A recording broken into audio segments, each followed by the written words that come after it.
Wa qala sallallahu alaihi wasallam fil haditsil qudsi alladhi, dan Rasul sallallahu alaihi wasallam telah berkata di dalam hadis qudsi yang yarwihi an rabbih, yang di mana hadis tersebut diriwayatkannya dari Allah Subhanahu wa taala. Allah berkata, "Ana aghna syuraka'i 'anil syirk." Aku adalah zat yang paling kagak butuh sekutu. Aku adalah zat yang paling kagak butuh sekutu. Faman 'amila 'amalan asyraka ma'i fihi ghairi taraktuhu wa syirkah. Maka barang siapa yang mengamalkan sebuah amalan, dia persekutukan aku di dalam amalan itu dengan hal lain selainku, aku tinggalkan dia dengan sekutunya itu. Yani dia meniatkan untuk Allah Subhanahu wa ta'ala, tapi nggak murni untuk Allah Subhanahu wa ta'ala. Ada niat lainnya. Nah, barang siapa yang begitu, nggak berpaling amat dari Allah. Cuman Allah diduakan di sini, dimadu, tidak ditauhid.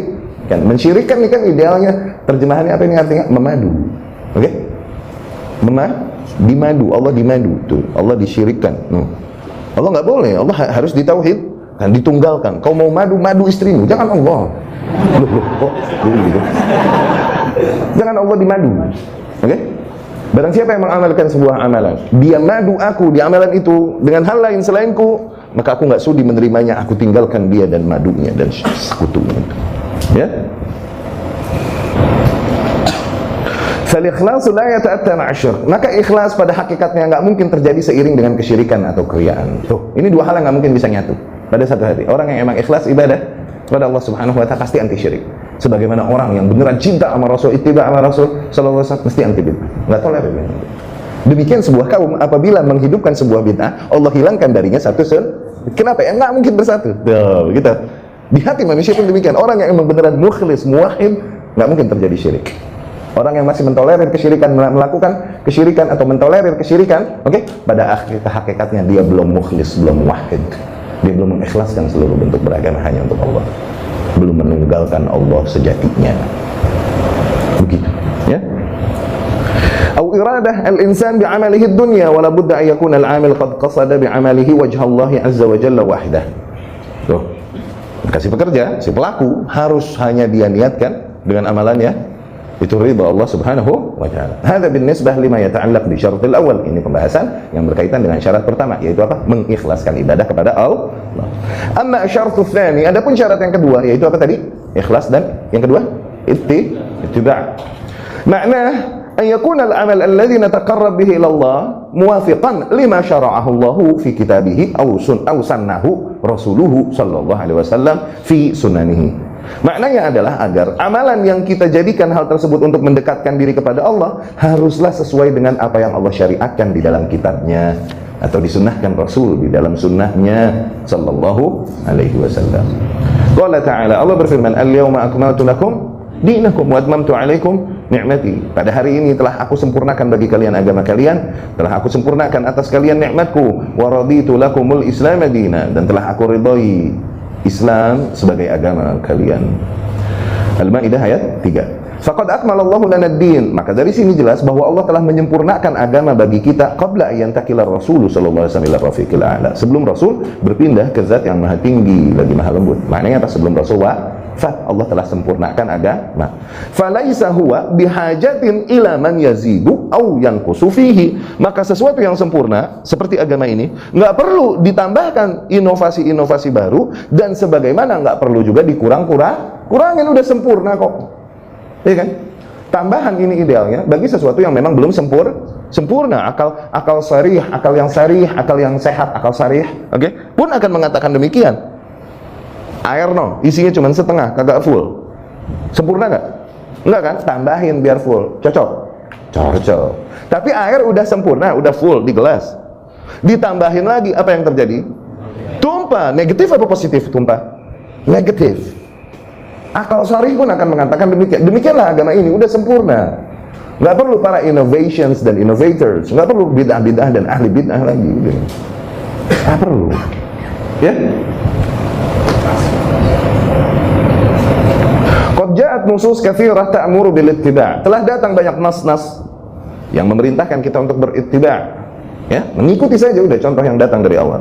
Wa tuhadzir minal ibtida'. Dan nas-nas yang memperingatkan kita dari membuat inovasi-inovasi baru, bid'ah-bid'ah, wal ihdaats, membuat perkara-perkara baru fid din, di dalam Nah, Allah berfirman, laqad kana lakum fi rasulillahi uswatun hasanatun. Sungguh bagi kalian telah terdapat contoh yang baik, contoh yang sempurna pada Rasulullah sallallahu alaihi wasallam. Itu cukup udah. Liman kana yarjullaha wal yawmal akhir wa dzakarallaha katsira. Itu udah cukup bagi mereka yang memang beneran berharap, mengharapkan Allah dan mengharapkan hari akhir, yakni mengharapkan rahmat Allah, bertemu dengannya, berjumpa dengannya, ampunannya, dan hari akhir mengharapkan keselamatan di akhirat, mendapatkan surganya. Itu maksudnya. Wa dzakarallaha katsira, dan banyak menyebut Allah Subhanahu, mengingat Allah Subhanahu wa ta'ala. Udah cukup bagi mereka contoh yang datang dari Rasulullah sallallahu alaihi wasallam. Udah uswah hasanah. Contoh yang baik itu berarti maknanya apa? Udah nggak usah bikin sesuatu yang tidak ada contohnya, udah. Ya. Wa qala ta'ala, dan Allah berfirman, "Wa ma atakumur rasulu fakhudhuhu wa ma nahakum anhu fantahu." Apa-apa yang Rasul datang perintahkan kalian, ambil. Dan apa-apa yang Rasul larang darinya, tinggalkan. Udah, konkret. Allah pun berfirman, "Qul in kuntum tuhibbunallaha fattabi'uni yuhibbukumullah."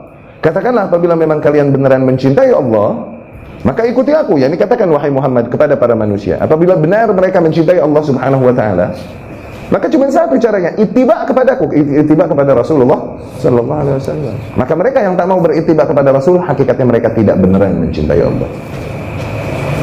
Yuhibbukumullah. Niscaya dengan itu, dengan berittiba, barulah Allah akan membalas cinta kalian. Maka mereka yang tidak mau berittiba, Allah pun tidak akan membalas cintanya, bentuk pengorbanannya. Tuh lihat. Yani amalan-amalan yang dilakukan bukannya jadi paha, malah jadi dosa. Pengorbanan yang dilakukan jadi sudah, jadi sia-sia. Mending cuman remis, cuman draw, ya. Ini amalan bid'ah, oke lah tertolak, nggak jadi pahala, kosong doang, mending gitu, remis doang. Tapi jadi minus bro, jadi dosa, mundur. Mending netral gitu, malah jadi dosa. Fahuwa radd, maka ia tertolak. Mending tertolak terus kagak jadi dosa gitu, jadi dosa. Setelah datang peringatan ya, setelah datang petunjuk, setelah ada yang menyampaikan, ya.